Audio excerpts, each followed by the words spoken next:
హిందూ సంప్రదాయంలో అత్యంత పవిత్రమైన ఏకాదశులలో ఒకటి జయ ఏకాదశి. ఈ రోజున భక్తులు ఉపవాస దీక్షతో పాటు శ్రీ మహావిష్ణువుకు ప్రత్యేక ప్రార్థనలు చేస్తారు. ఈ వ్రతం ఆధ్యాత్మిక శుద్ధిని, దైవిక ఆశీస్సులను ప్రసాదిస్తుందని వారి ప్రగాఢ విశ్వాసం. ఏకాదశి తిథికి ఎంతో విశిష్టత ఉంది. ఏకాదశి రోజున విష్ణువును భక్తి శ్రద్ధలతో పూజించి ఉపవాసం ఉంటే ఎంతో మేలు జరుగుతుందని అంటారు. ఈ జన్మలో చేసిన పాపాలు తొలగిపోతాయని, మోక్షం లభిస్తుందని భక్తుల విశ్వాసం. ఈ ఏడాది వచ్చే జయ ఏకాదశి చాలా విశేషమైనది.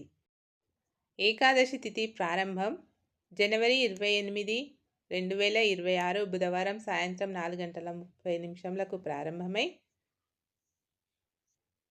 జనవరి 29, 2026 గురువారం మధ్యాహ్నం 1:55 ముగుస్తుందని పండితులు చెప్తున్నారు. ఈ రోజున రవియోగం ఏర్పడడంతో ఉపవాసం, పూజా కార్యక్రమాలు చేయటం వలన పుణ్యఫలం రెట్టింపు అవుతుందట. ఉదయాది తిథి ప్రకారం గురువారం ఉపవాసం పాటిస్తారు.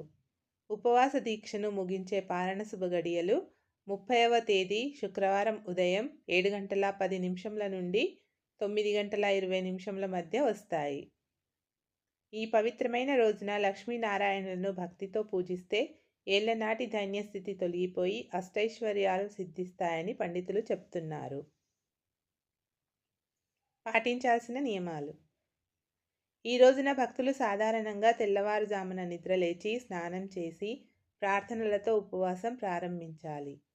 చాలామంది నిర్జల ఉపవాసం, ఆహారం, నీరు లేకుండా పాటిస్తారు. మరికొందరు తమ శరీర సామర్థ్యాన్ని బట్టి పళ్ళు లేదా పాల ఆధారిత వ్రతాలను అనుసరిస్తారు.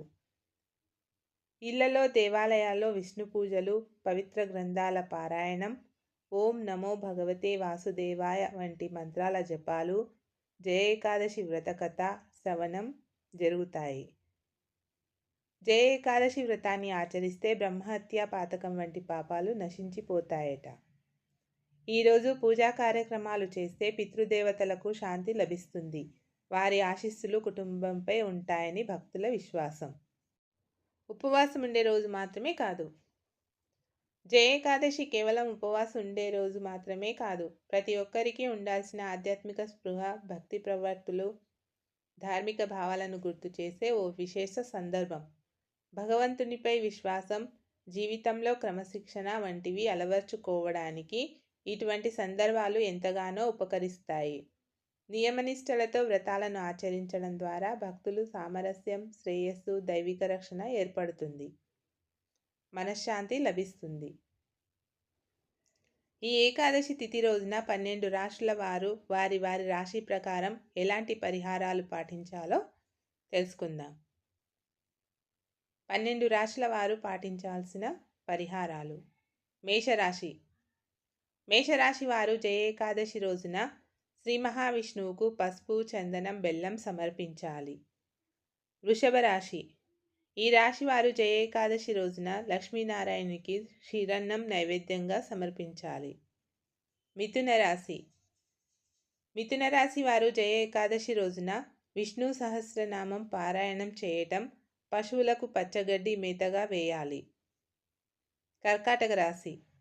ఈ కర్కాటక రాశి వారు జయ ఏకాదశి రోజున శివకేశవులకు పూజ చేయటంతో పాటు పేదలకు అన్నదానం చేయటం శుభప్రదం. సింహరాశి.